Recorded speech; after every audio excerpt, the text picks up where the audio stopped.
Olá, nesta aula abordaremos o tema convecção mássica natural. Antes de nós entrarmos na convecção mássica, é importante uma breve lembrança sobre como se dá a convecção térmica natural. Tá? Imagine o seguinte, nós temos um fluido puro, ar seco, em que ele esteja a uma determinada temperatura T infinito, tá legal? Este ar seco está sobre uma determinada placa metálica, cuja superfície apresenta uma temperatura muito maior do que T infinito. Então, o que vai acontecer, gente? A massa específica ou densidade do ar seco a T infinito, pelo fato de estar uma temperatura menor em relação à da placa, a sua massa específica vai apresentar um valor maior junto à superfície da placa. Só lembrando, em se tratando de gás e considerando gás ideal, a massa específica é dada pela massa molar do ar, vezes a pressão do sistema, dividido por R vezes T. Tá? Então, notem, pessoal, se T aumenta, a massa específica diminui. Pois bem, o que acaba acontecendo? Tendo em vista que a massa específica junto à superfície da placa metálica aquecida, a sua densidade aí vai ser menor quando comparada com a densidade longe da placa. Porque longe da placa o ar está a uma temperatura menor. O que vai acabar acontecendo, pessoal? Pacotes de fluido vão ascender, por exemplo. A tendência dela é sair de perto da placa e até uma distância, né? Lá vai se encontrar com uma massa de fluido mais densa e essa massa de fluido mais densa vai com a tendência dela. A tendência dela é circular, é descer, tá legal? Então observem, pessoal, esse efeito da variação da massa específica ou da densidade do fluido, tendo em vista a variação da temperatura, dá-se o nome de compressibilidade térmica, a qual, associada a uma força volumar, como por exemplo a ação da gravidade, caracteriza um empuxo um empuxo térmico. E esse empuxo que vai provocar essa movimentação de massa de fluidos, tendo em vista a ação da temperatura. Pois bem, observe quando a gente fala diferença de temperatura, a gente está associando uma força motriz ao transporte de calor. Tá legal? Como é que fica isso em termos de convecção de matéria? Lembrando que a convecção de matéria ela está associada a um gradiente de potencial químico, tá? Em termos práticos ou de concentração ou de fração molar, no caso específico de gases. Pode ser por intermédio da sua pressão parcial, bem como da sua fração molar. Onde a gente pode encontrar a aplicação da convecção mássica natural. A sua aplicação, pessoal, pode ser encontrada quando se utiliza fluidos supercríticos. Lembrando que o meio supercrítico pode ser considerado como uma fase fluida caracterizada por não oferecer fronteira de separação entre as fases gasosa e líquida, apresentando-se em um estado acima de suas condições termodinâmicas críticas de temperatura e pressão. O ponto crítico termodinâmico assinalado nessa figura em vermelho representa a mais alta temperatura e pressão nas quais determinada substância pode existir enquanto vapor e líquido em equilíbrio. É importante ressaltar que um fluido supercrítico exibe alta compressibilidade. Olha lá aparecendo o termo de compressibilidade, gente. Nas proximidades do ponto termodinâmico crítico. De modo que se pode modificar a densidade desse fluido. Olha que interessante, pessoal. Pode-se modificar a densidade desse fluido com pequenas mudanças de temperatura, lembre-se da compressibilidade térmica, bem como de pressão, aumentando o seu poder de solvatação, tá legal? Ou seja, o que é esse poder de solvatação? É um poder de compressão, tá legal? Uma vez que perto do ponto crítico, pode-se produzir considerável flutuação de densidade a baixo custo de energia. Dessa maneira, a taxa de transferência de massa ao se utilizar fluido supercrítico é bem maior quando comparada a dissolvente líquido. Encontra-se o emprego do fluido supercrítico enquanto solvente em diversos setores, podendo destacar o farmacêutico, o cosmético, o químico, entre outros, como, por exemplo, no processamento de óleos vegetais. Tá? É interessante, pessoal, que quando a gente faz extração de líquido, por exemplo, extração de óleos vegetais, no passado, e em alguns lugares se utiliza ainda, solventes líquidos, e esses solventes podem apresentar um potencial cancerígeno. O emprego do fluido supercrítico, pessoal, primeiro, não existe o perigo, por exemplo, de ser um produto cancerígeno, tá? Além de ser mais efetivo em termos de extração. Tá legal? Por outro lado, devido, pessoal, a esse comportamento do fluido supercrítico, tá? Essa alta compressibilidade, notem que as moléculas desse fluido supercrítico vão estar mais adensadas quando comparado a uma situação da fase gasosa, por outro lado, menos adensadas quando comparada à fase líquida. Assim, as propriedades de um fluido supercrítico, ele se apresenta entre aquelas do líquido e aquelas do gás. Ressaltando, gente, que esse poder de solvatação do fluido supercrítico, ou ele se dá por intermédio da sua variação da densidade do solvente supercrítico, no caso CO2, por exemplo, ou por intermédio de uma pequena variação de temperatura, a esse nome dá-se o nome de compressibilidade térmica, ou a variação dessa densidade, tá? Tendo em vista uma pequena variação da pressão do sistema mantida a temperatura constante, tá? E a isso dá-se o nome de compressibilidade mássica. No caso de operação isotérmica, seria a segunda linha desse quadro em amarelo, a temperatura constante. A compressibilidade, olha só, pessoal, pode ser dado por uma pequena variação da presença do soluto, tá? Denotado por variação de ρ de y subscrito a, significa o que isso aí, pessoal? Uma força motriz infinitesimal na variação do soluto.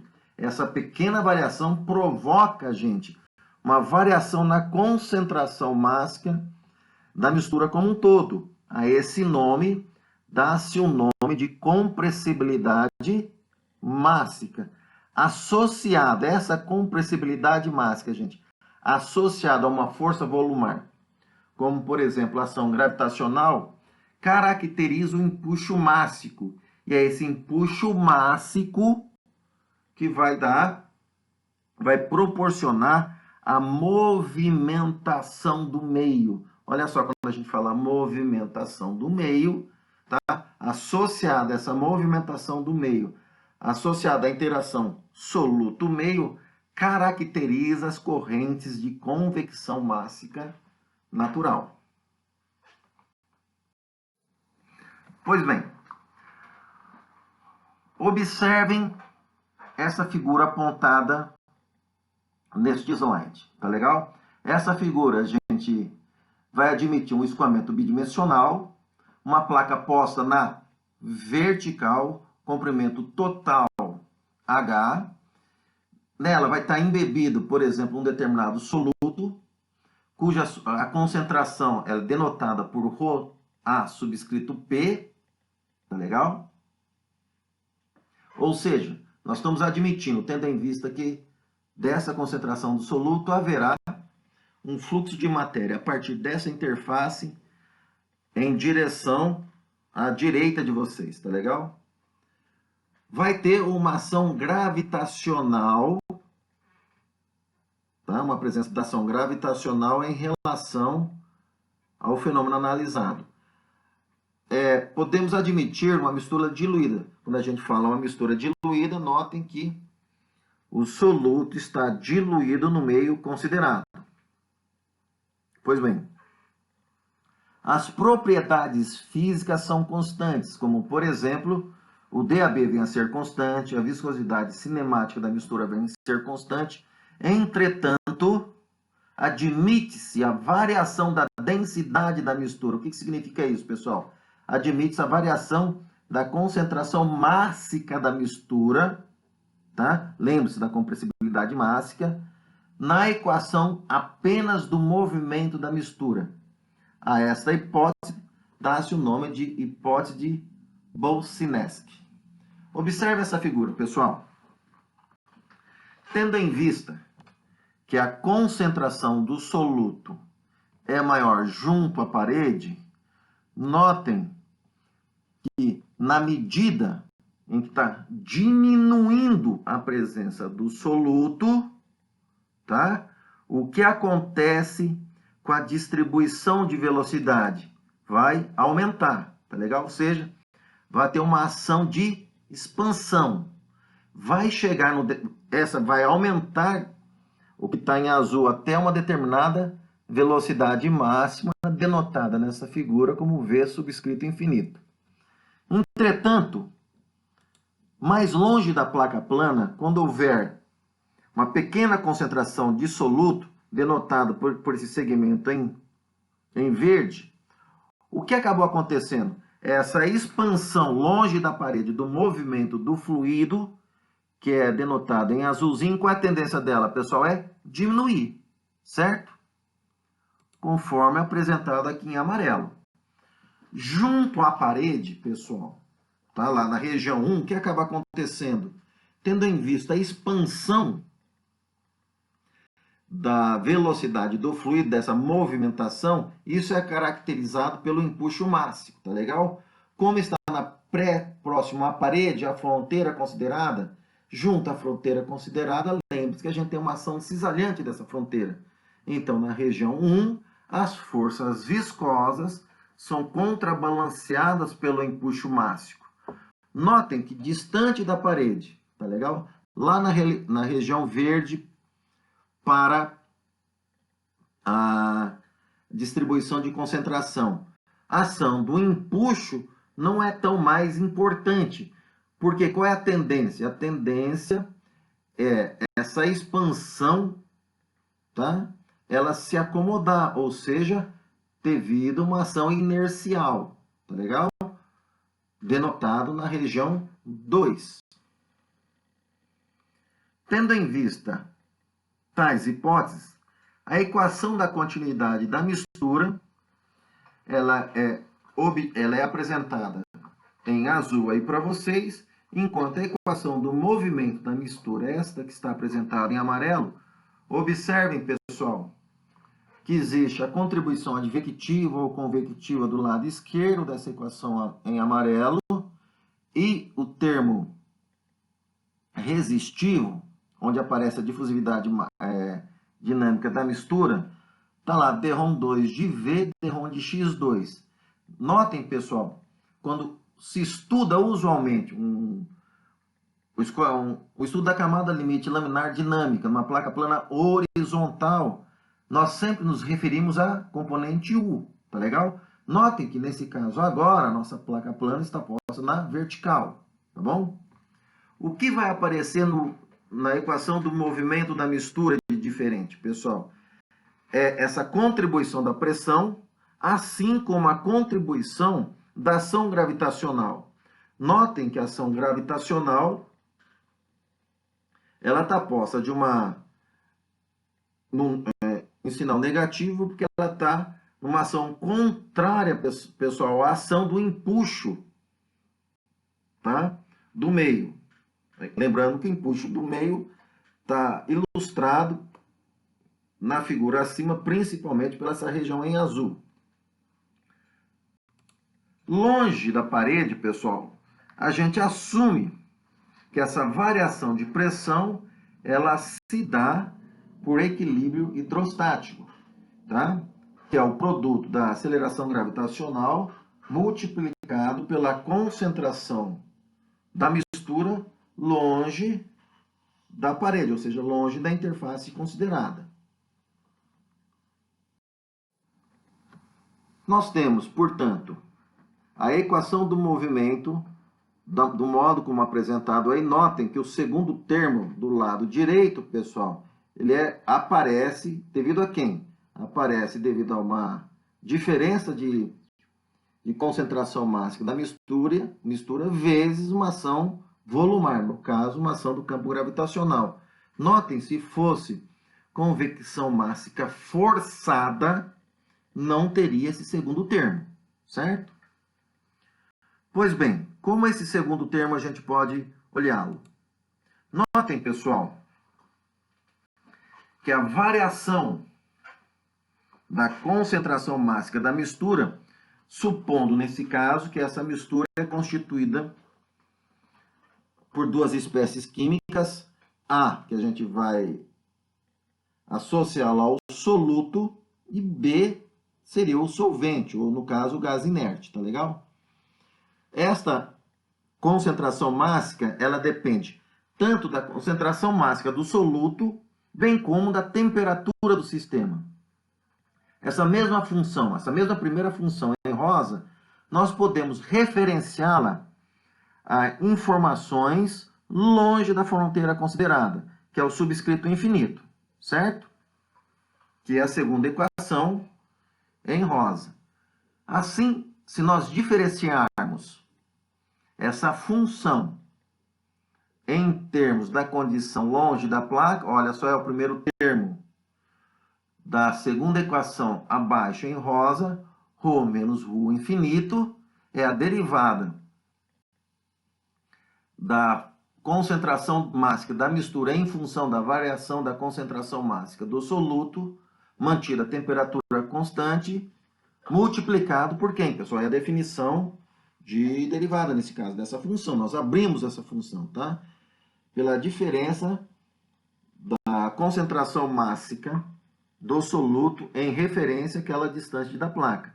Do mesmo modo, gente, nós temos que a variação da concentração mássica pela variação da temperatura, tá legal? Do mesmo modo, só que neste caso mantém-se a concentração mássica do soluto constante, considerando-se a variação da temperatura conforme apresentado aí para vocês. Caso do meio isotérmico, gente, tá? Nós não temos quem? Nós não vamos ter o segundo termo, tá? Da derivada, ou seja, dρ de ρ, dρ de t é igual a zero, porque não existe variação do termo de temperatura. Com isso, a gente pode definir, pessoal, o coeficiente volumétrico de expansão mássica, que é esse beta subscrito m, que vai ser, é uma definição, 1 sobre concentração mássica da mistura, multiplicado, olha que interessante, pessoal, pela variação infinitesimal da concentração mássica da mistura, pela variação infinitesimal da concentração mássica do soluto mantida a temperatura constante. O que significa isso, gente? Significa que uma pequena alteração na concentração mássica do soluto provoca o quê, gente?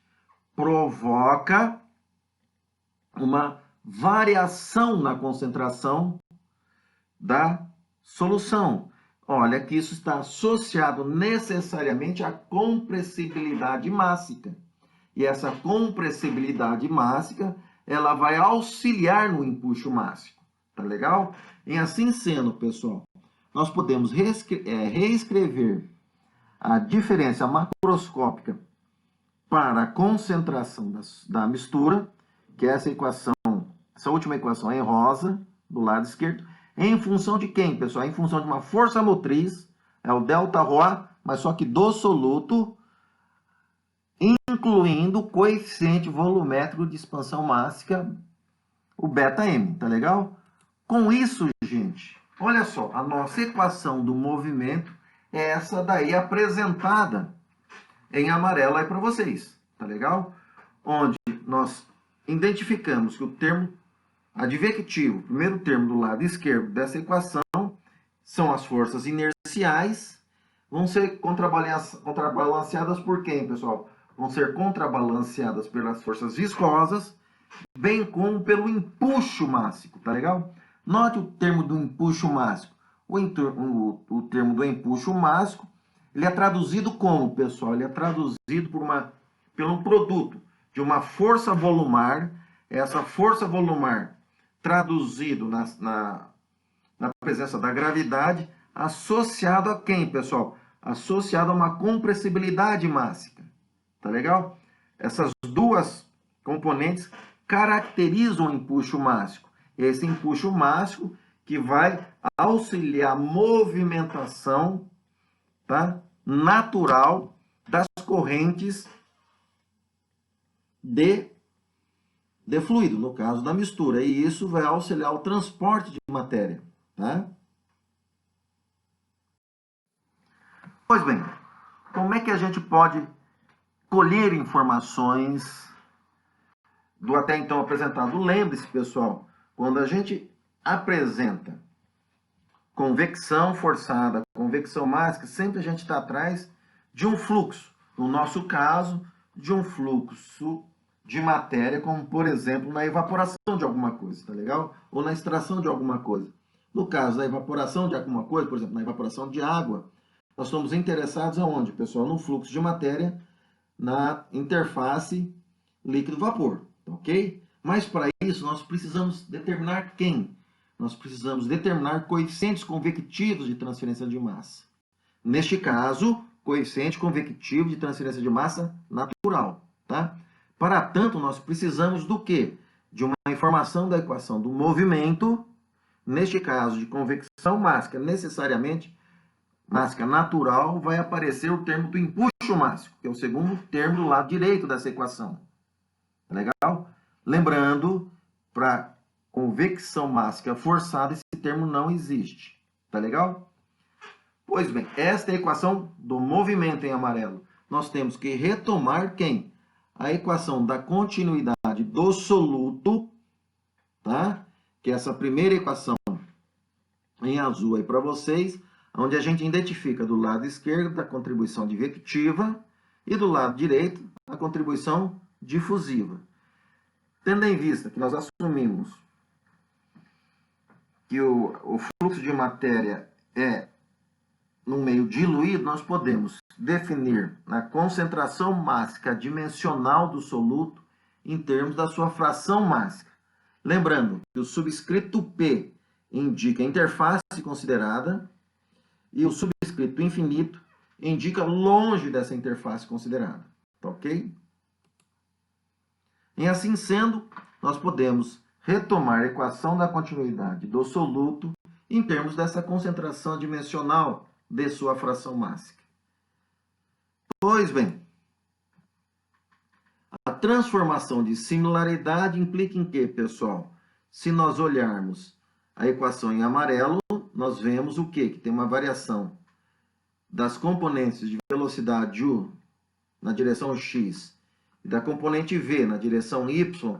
A intenção da transformação de similaridade é comprimir essas variações numa única variável. Essa única variável é eta, que nesse caso, para a convecção natural, a mais indicada é em termos do número de Rayleigh mássico, esse RA subscrito M. Lembrando que o Y aí indica que é um valor local.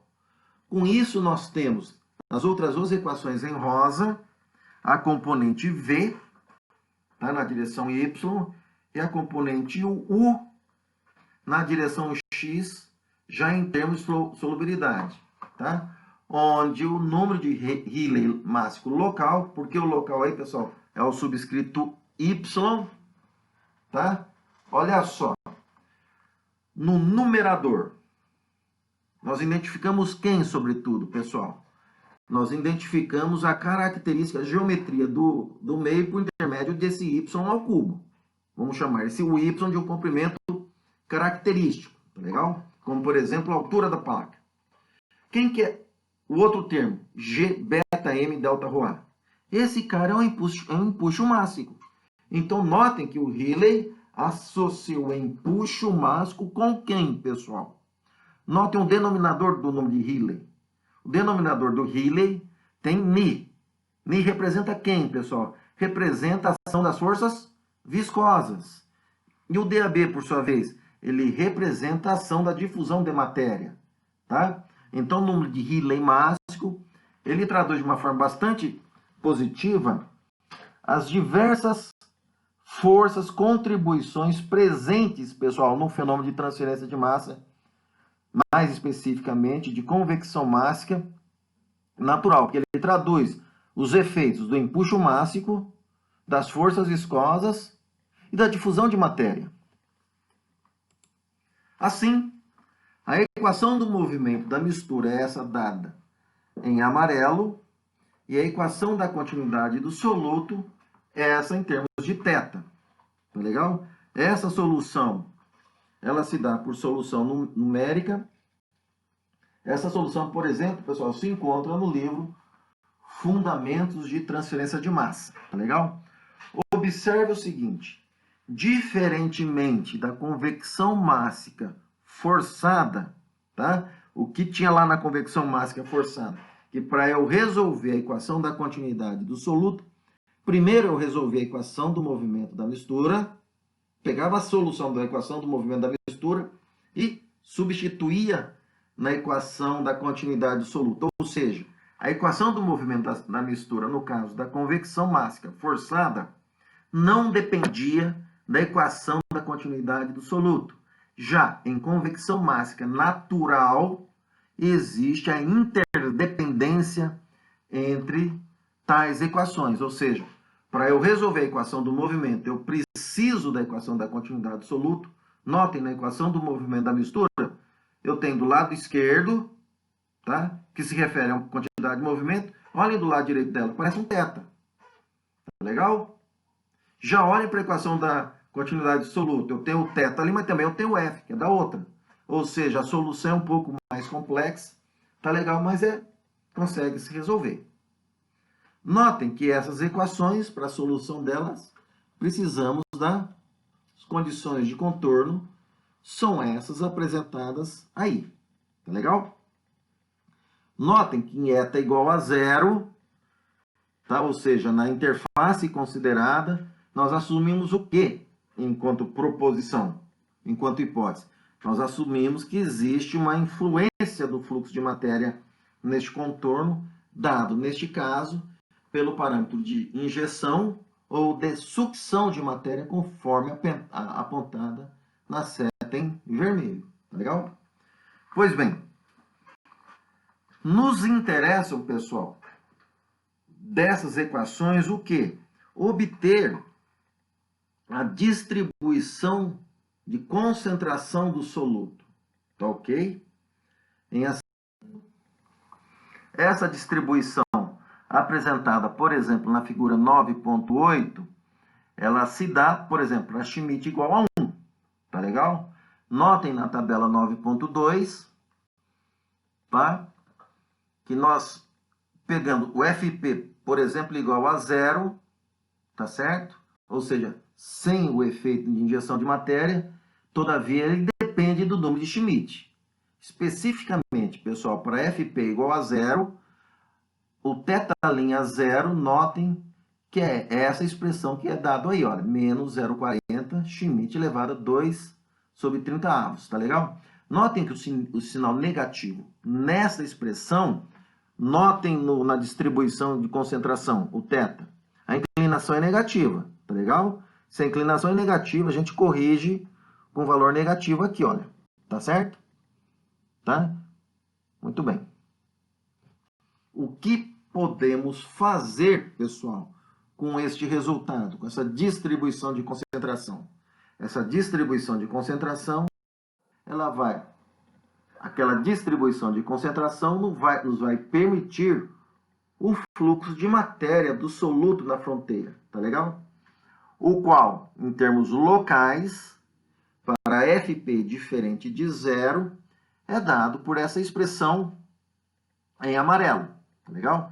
Notem que a solução dela especificamente, gente, para a evaporação da água a 1 atm, esse θ' zero, ele vai depender de quem? Ele vai depender da umidade relativa e da temperatura do meio, tá legal? Por exemplo, se nós estamos estudando, no caso, a evaporação da água a 1 atm, umidade relativa em torno de 0,20, tá legal? Então a gente entra, umidade relativa, perdão, de 20% e a 50 graus Celsius, menos θ' zero igual a em torno de 0,37 por aí. Então a gente pega esse valor 0,37 e substitui na equação em amarelo. E assim vai em frente. Por exemplo, a 60% de umidade relativa e a 40 graus. Então pega o 0,6 no eixo X, vai até uma das retas, no caso coincidente a 40 graus Celsius, vai no eixo Y e determina o valor de menos θ' zero. Substitui esse resultado nesta expressão em amarelo. Certo?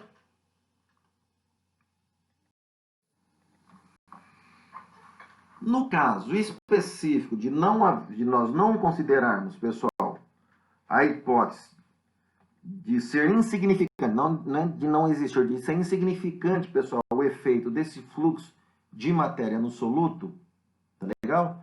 A equação para o fluxo fica do modo como apresentado na segunda equação em azul.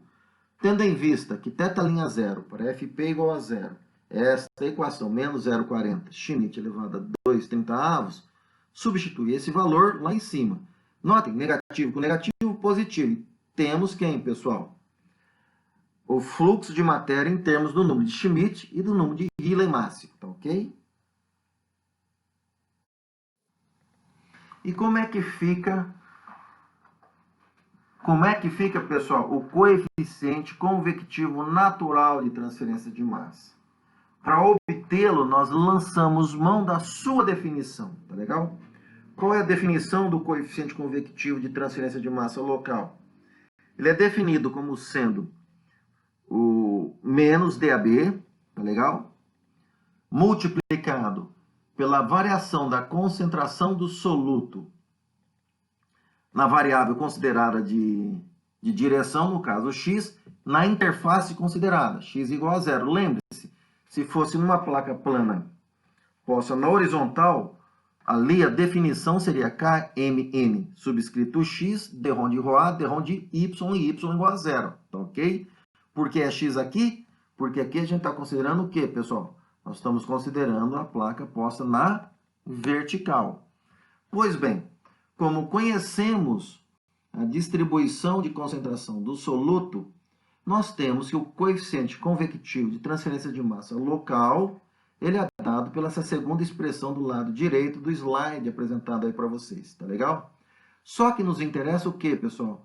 Nos interessa um valor médio, tá? E o valor médio nada mais é que 1 sobre H integral do KMN subscrito Y, tá legal? Substituindo isso na definição de valor médio, olha só que nós temos. É a integral de 0 até o comprimento da placa de y elevado a menos 1/4 de y, tá legal? Basta resolver essa integral. Resolvendo-a, tá? Olha só. Para Fp igual a zero, coeficiente convectivo de transferência de massa natural é essa expressão que está aí, que depende de θ' zero. Aparece o nome de Sherwood, pessoal. Quem que é o nome de Sherwood?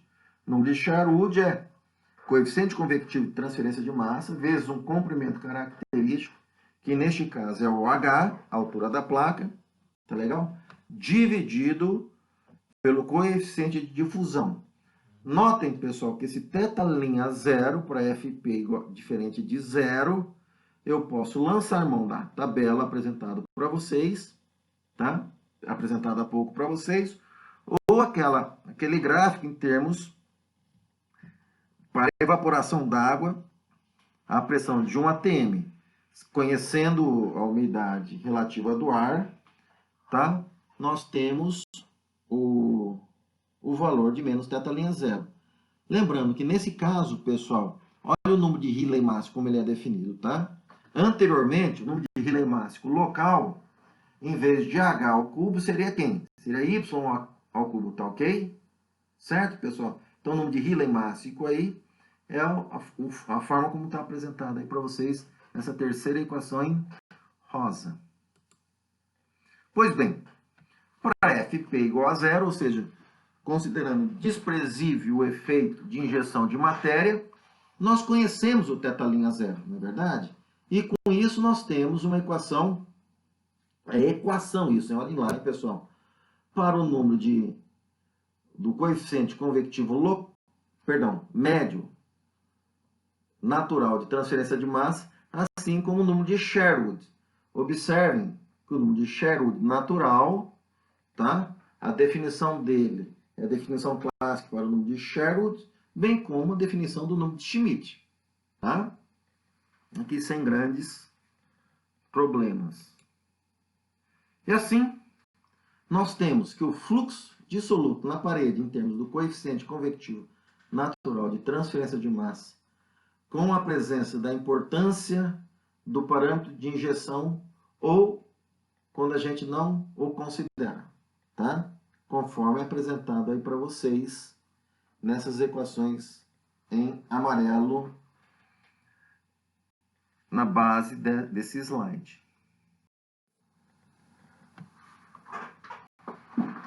Uma das dificuldades, pessoal, quando a gente trabalha com convecção mássica natural, em particular, para utilizar aquela equação ou correlações para a determinação do número de Sherwood natural, é quanto à obtenção do número de Rayleigh máximo.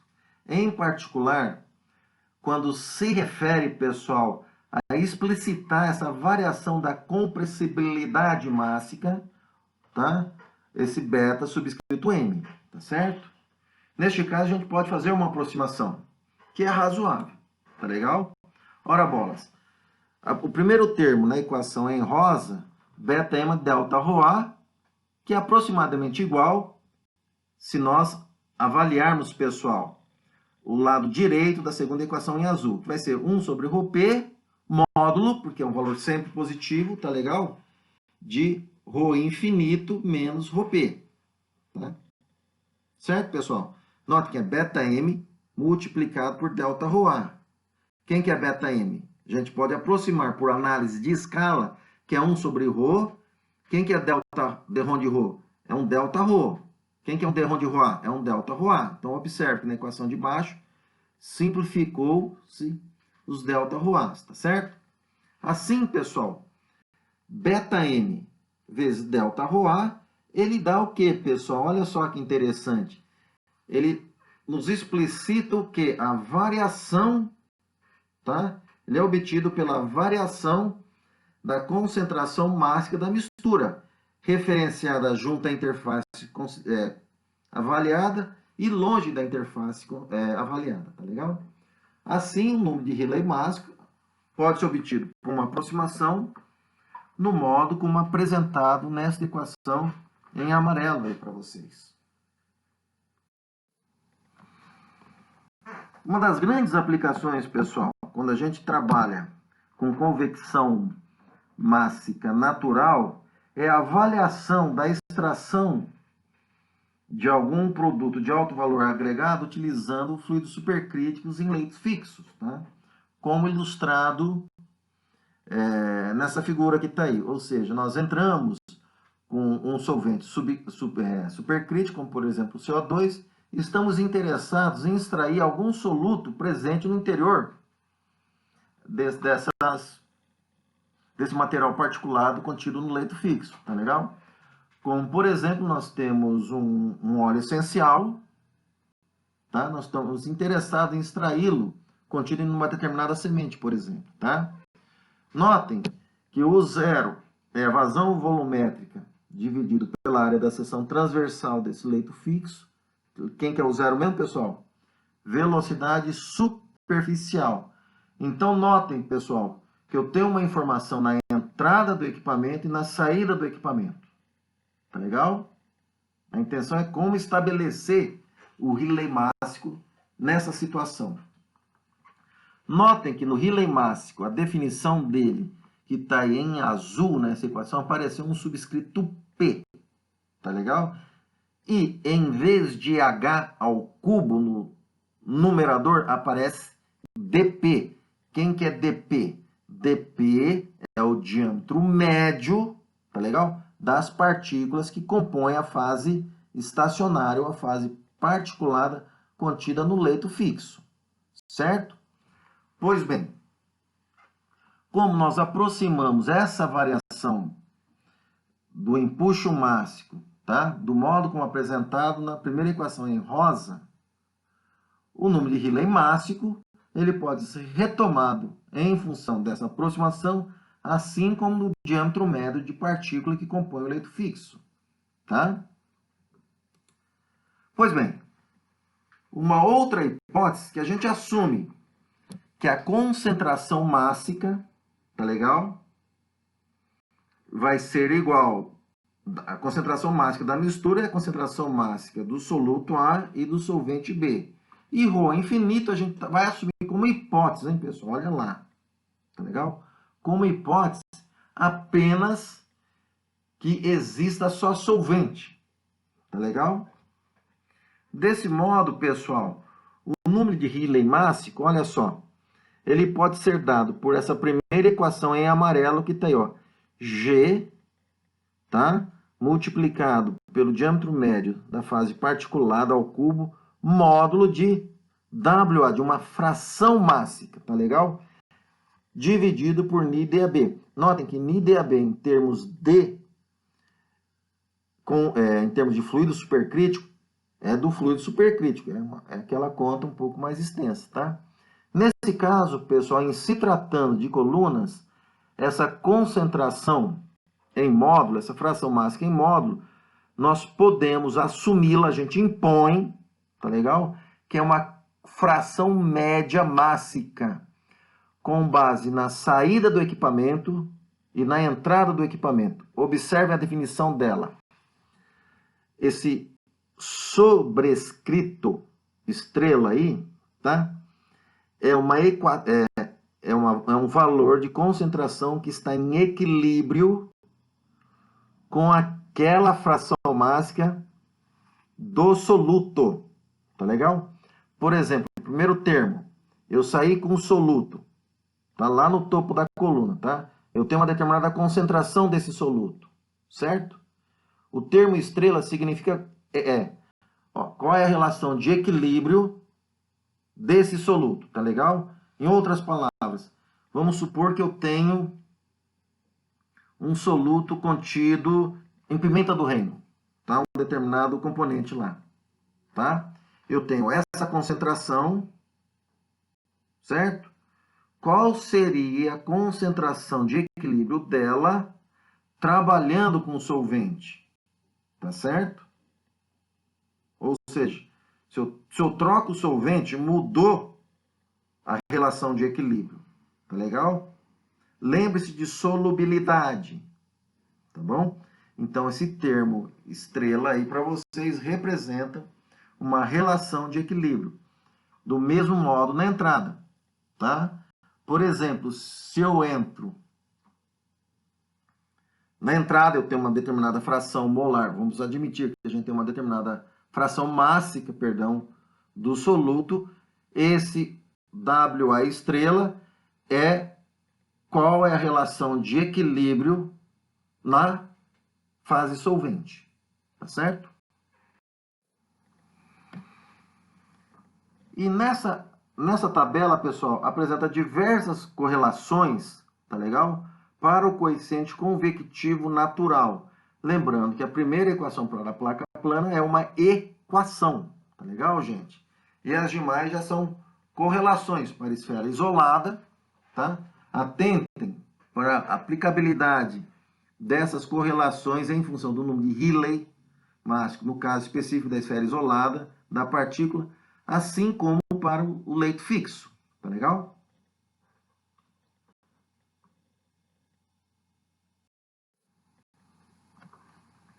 Um exemplo de aplicação.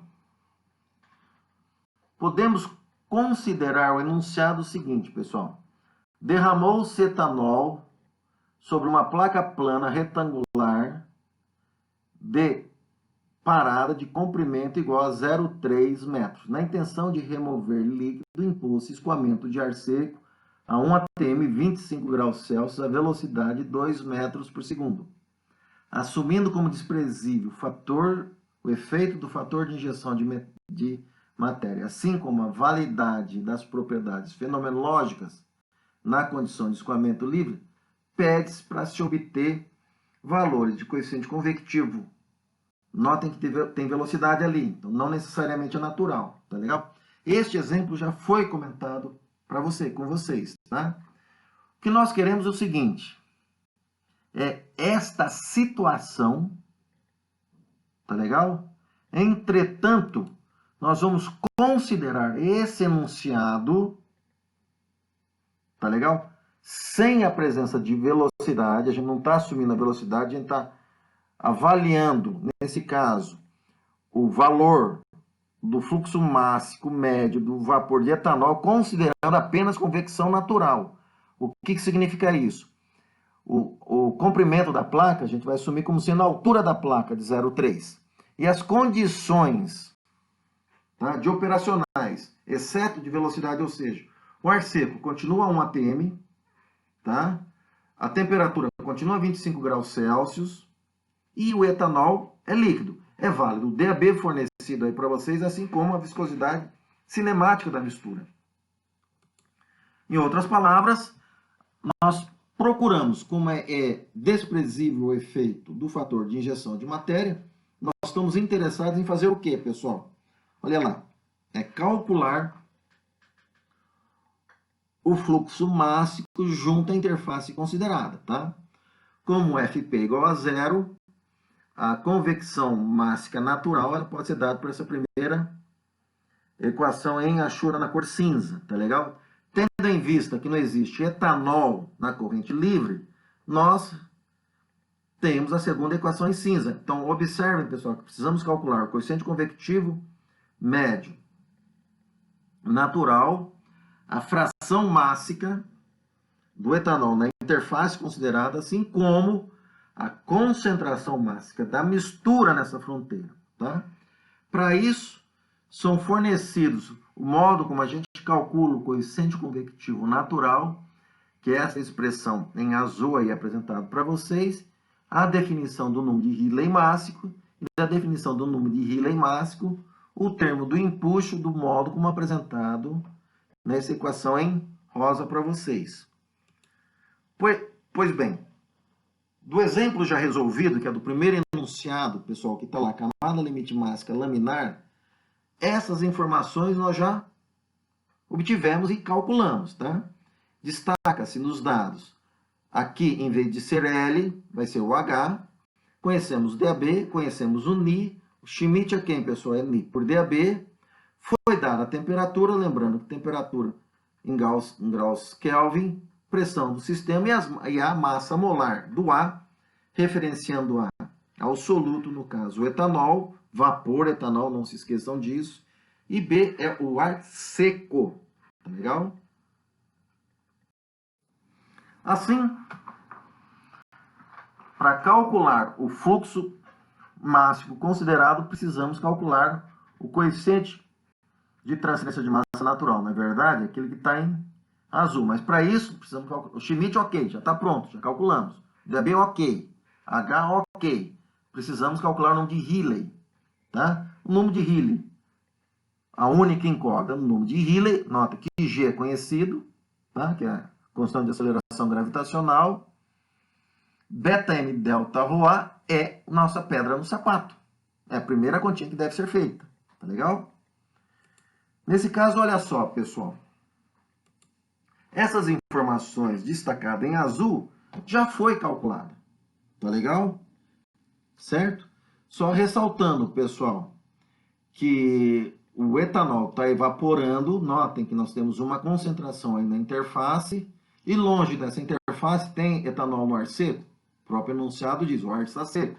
Portanto, olha só, pessoal, YA infinito igual a zero, tá? Fração molar, como é uma mistura binária, YB, ou seja, vai ser igual a 1.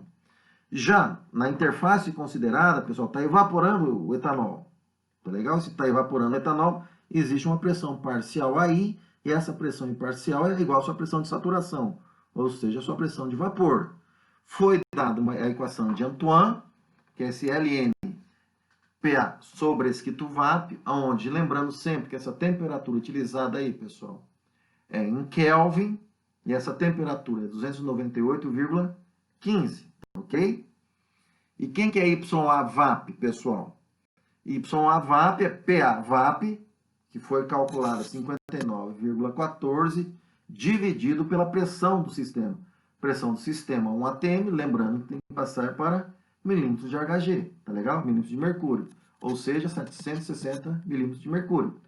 Assim, tem o YA VAP. Quem que é o YB?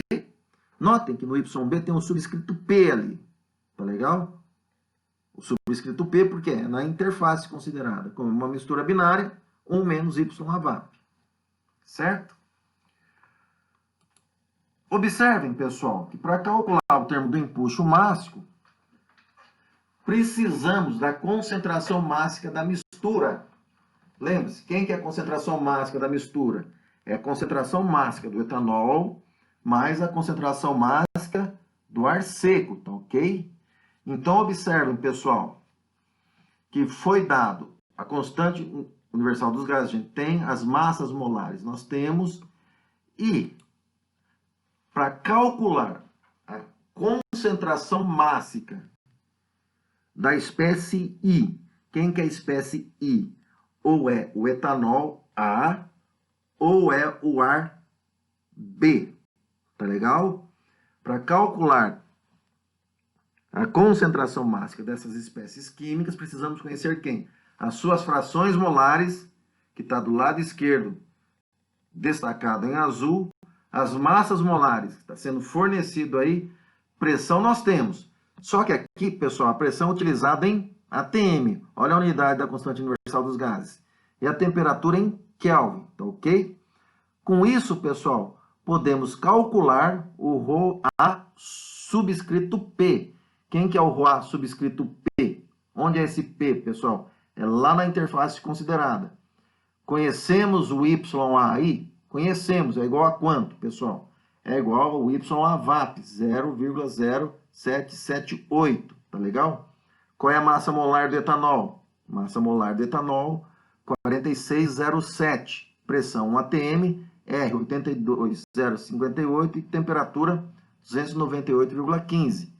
Com isso, calcula-se quem? A fração mássica do etanol na interface considerada. De igual modo, pessoal, calcula-se o ρ do ar, ou seja, o ρB nessa interface. Muito bem. Quem que é o valor do ρB nessa interface? Aquele valor que está ali, olha. 0,9222. Quem que é a sua massa molar? Massa molar do ar é 28,85. Pressão 1 atm, temperatura 298,15. Esse resultado para o ar, 1,088 vezes 10 a menos 3. Portanto, pessoal, olhem na equação em rosa, destacado pelaquele círculo verde. Podemos calcular o ρ subscrito P, que indica a interface, que vai ser igual a quem, pessoal? Vai ser igual a concentração mássica do etanol mais a concentração mássica do ar nesse contorno, ou seja, o valor 1,465 vezes 10 a menos 4, mais 1,088 vezes 10 a menos 3. O resultado é agora que eu percebi, 1, 2, 3, 4 vezes 10 a menos 3. Tá legal? Quanto vale o ρA infinito, gente? Concentração mássica do etanol lá longe na placa, no fluido, na corrente livre. Ora bolas, olhem do lado esquerdo de vocês, tá? Quanto vale? Se o ar está seco, não tem etanol, Concentração máxima, 0. Tá legal? Assim, ρB, quanto vale a fração molar dele? Se o do etanol é 0, fração molar é 1. Tá? Substituindo essas informações, bem como a massa molar do ar, nessa equação em amarelo aí que vocês estão vendo, nós calculamos o ρB subscrito infinito. E o Rho subscrito infinito é igual a ele, ao ρB infinito, porque não tem etanol aí. Tá legal, gente? Com isso, podemos calcular o termo do empuxo máximo. Beta subscrito M delta ρA é igual a 0,044355.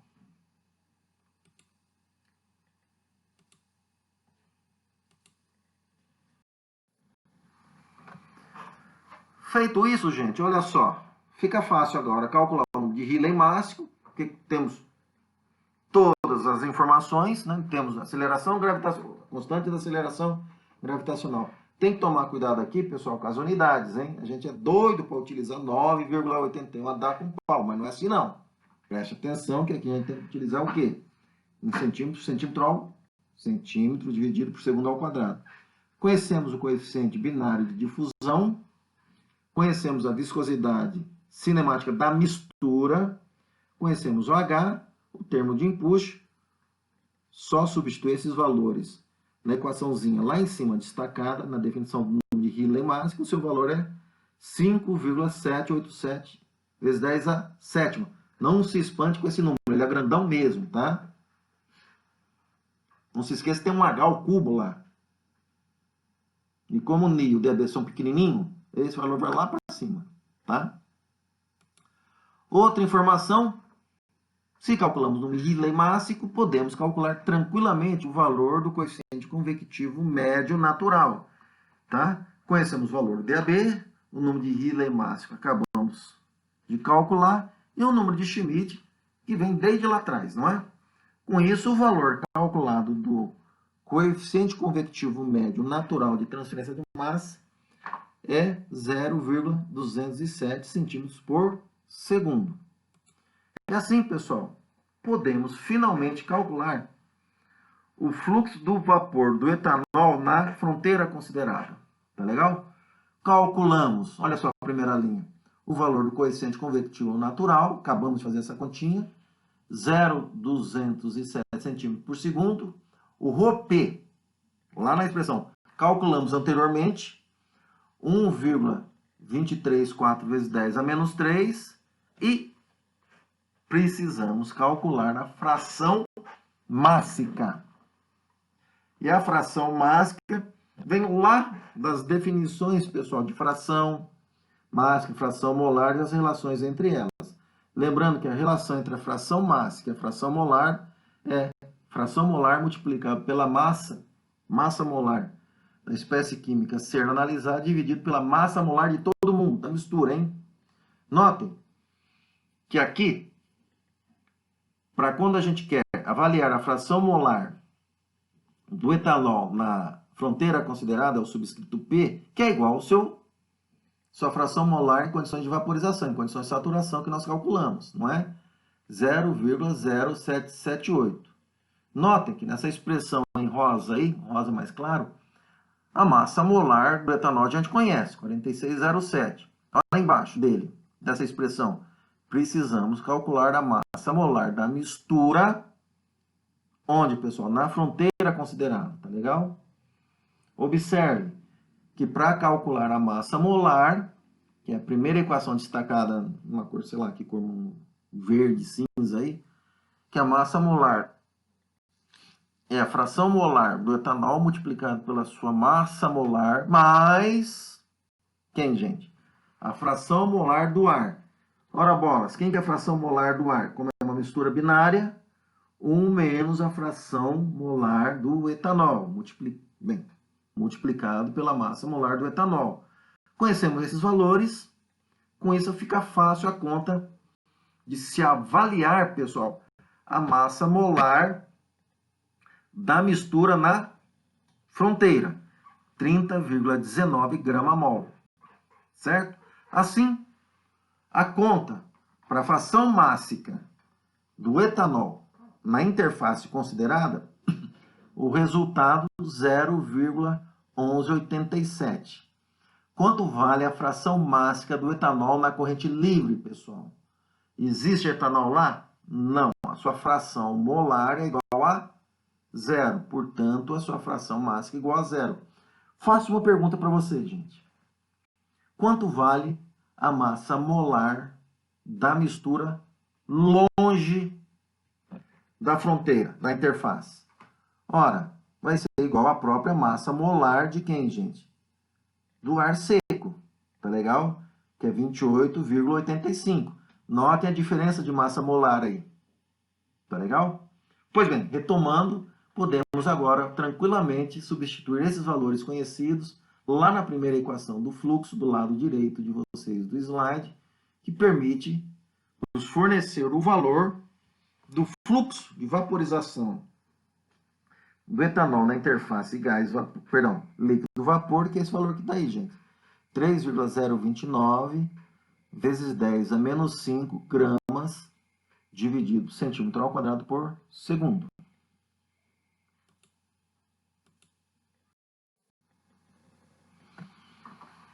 Agora é o seguinte, nos exemplos que foram feitos, nós retomamos o que, gente? O enunciado da convecção mássica forçada, lá que tinha uma velocidade de 2 metros por segundo. Foi isso? Foi. Agora nós temos o quê? Caramba, acabamos de resolver uma convecção natural. Pergunta é, pode existir convecção mássica forçada e convecção mássica natural simultaneamente? Entenderam a pergunta? Em outras palavras, na vida só existe convecção mássica forçada ou, necessariamente ou, convecção mássica natural, elas não podem existir juntas. Entenderam? Muito bem. Para fazer essa análise, nós vamos admitir, pessoal, e essa análise vale para o turbulento também, tá? Mas para efeito de análise, convecção mássica forçada no regime laminar e convecção mássica natural, tá? E as duas locais, para FP igual a 0, ou seja, em ambos os casos a gente não está considerando o efeito de injeção ou de sucção de matéria, tá legal? Notem na equação em amarelo, o ΔρA, gente, que é ρAP menos ρ infinito, é válido tanto para a convecção mássica forçada quanto para a convecção mássica natural. Tá claro, pessoal? Porque quem que é ΔρA? ΔρA é a força motriz global. Tá legal? Por isso que é convecção mássica. Para saber se é forçado ou natural, onde está a diferença entre eles? Está no valor do coeficiente convectivo de transferência de massa. O forçado é dado pela equação à esquerda e o natural pela equação à direita. Tá ok? Se nós mantivermos fixa a força motriz, que é o ΔρA, vem a pergunta: qual convecção mássica predominará? Para isso que a gente faz, pessoal, vamos dividir o fluxo da convecção mássica natural, que é esse M subscrito A, vírgula P, M, quer dizer, natural, dividido pela fluxo mássico forçado, tá? Ou seja, é o que está ali. Como o ΔρA é o mesmo em ambas as situações, esse critério M subscrito C, esse C indica convecção, tá legal? E Y indica local, ele é uma relação, ele pode ser dado por uma relação entre os coeficientes de transferência de massa natural dividido pelo forçado, tá legal? Substituindo, pessoal, as primeiras equações em azul, tá legal? Aquele do coeficiente de massa forçada e o coeficiente de massa natural, tá legal? Na equação em vermelho, aliás, em rosa, nós temos abaixo dessa equação, olhem do lado esquerdo de vocês, o critério, tá? M subscrito C, tá? Em termos locais. Mas precisamos de um valor médio, tá legal? Que é essa equação do lado direito de vocês, como é um valor médio, 1 sobre H. Estamos admitindo aqui, pessoal, notem, mas a equação em azul para conversão mássica foi feita para uma parede, uma mesa retangular plana na horizontal, e a outra é vertical. Vamos admitir as duas situações na vertical, tá claro, gente? Se aplica, sim, a equação convecção mássica forçada também numa placa plana vertical, tá claro? Pois bem, retomando a análise, o valor médio, portanto, pessoal, é dado por essa relação, tá? M subscrito C igual a 0,9655 e esses números adimensionais. Muito próximo de 1, tá? Então, a gente pode ter o quê? Que esse critério de convecção mássica, esse M subscrito C, olha só, pessoal, ele vai ser uma relação entre um número de Rayleigh mássico, que é um número característico para a convecção mássica natural, dividido, pessoal, pelo número de Reynolds. Quem que é o número de Reynolds mesmo? Tem a ver com velocidade do fluido de corrente livre, aqueles 2 metros por segundo, tem a ver com convecção forçada. E o número de Schmidt traduz quem, pessoal? Essa interação soluto-meio e movimento numa escala molecular. Ao se conhecer, gente, esses números adimensionais e fazendo a continha, o que a gente vê? Fazendo a conta.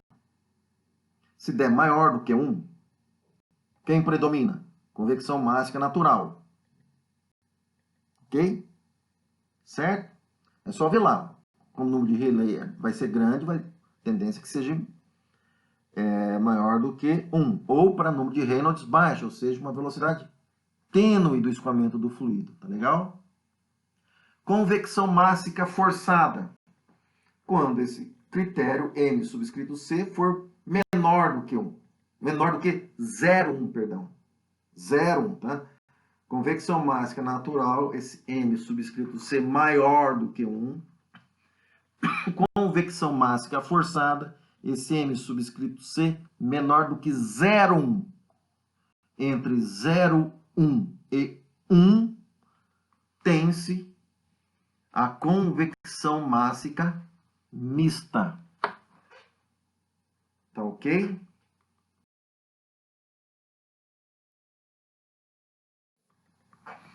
E nesta tabela, existem, olha o termo, correlações para o cálculo, para o coeficiente convectivo de transferência de massa na situação de convecção mássica mista, tá legal?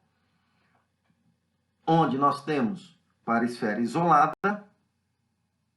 No caso da esfera isolada, pessoal, chama a atenção de vocês que aparece esse número de Sherwood subscrito P igual ao número de Sherwood NP. Esse Sherwood NP utiliza-se a correlação para a predição só de convecção natural, tá legal? E o segundo termo do lado direito, 0,347, Reynolds, Schmidt, meio, tudo isso elevado a 0,62, isso aqui é a contribuição da convecção forçada, tá ok? E para o leito fixo, prestem atenção, tá legal? Nas faixas de aplicabilidade, tá bom? E assim, no caso específico, vocês viram lá a questão da convecção mássica em leito fixo, o critério, pessoal, é dado pelo número de Reynolds da partícula, lembrando que esse U que está aí agora, tá legal? Olha só, esse Reynolds da partícula, nesse caso específico, U é igual U zero dividido por epsilon, tá legal? Quem que é o zero? Velocidade superficial. Quem que é epsilon, pessoal? É a fração de vazios do leito, ou a porosidade da coluna. Portanto, o zero dividido por epsilon é a velocidade intersticial do solvente no interior da coluna, tá legal? Existe a velocidade superficial, que é o U subscrito zero, e a velocidade intersticial.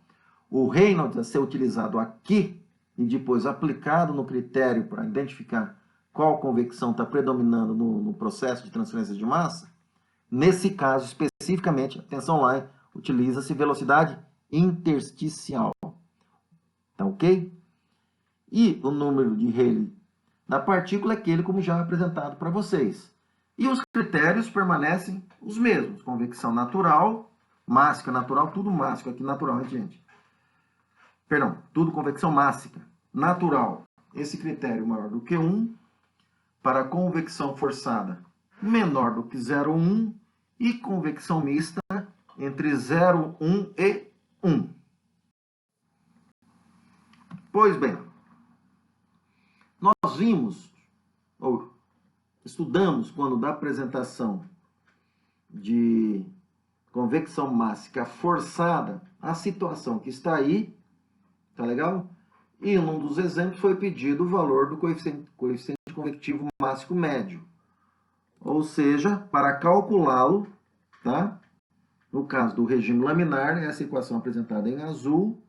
Notem do lado direito de vocês, no topo desse slide, as informações conhecidas para calcular o comprimento da placa, o coeficiente de difusão binário, 0,132, a viscosidade cinemática, 0,154, essa viscosidade dividida pelo DAB nos forneceu o número de Schmidt, 0,154, a velocidade da corrente livre, atenção lá, hein? No enunciado, gente, foi dado em metros por segundo, aqui em centímetros por segundo. E o número de Reynolds, perdão, foi esse apresentado aí para vocês. Não se esqueça que é uma placa plana, hein? Não é no interior de uma tubulação, não, tá? Por isso que tudo bem, é um regime laminar. Esse Reynolds 3,901 vezes 10 a quarta. O que se quer saber? Quer saber a mesma situação na vertical, ou seja, em vez de L, a gente vai admitir o H igual a 30, tá? 30 centímetros por segundo. As informações presentes nessa tabela, precisamos calcular agora o seguinte: considere este enunciado de cima, assumindo que a placa plana parada esteja na vertical, avalie a predominância do mecanismo de convecção mássica. Olha só, pessoal. Esse mecanismo, tá? Esse critério M subscrito C, é dado pela expressão que está apresentada em azul para vocês, essa grandona, tá legal?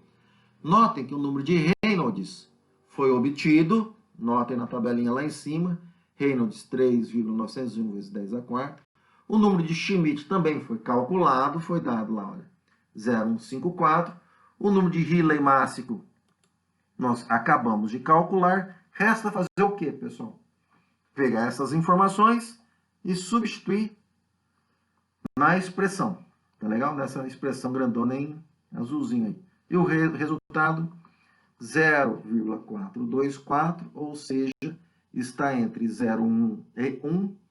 Portanto, existe um mecanismo de convecção mássica mista.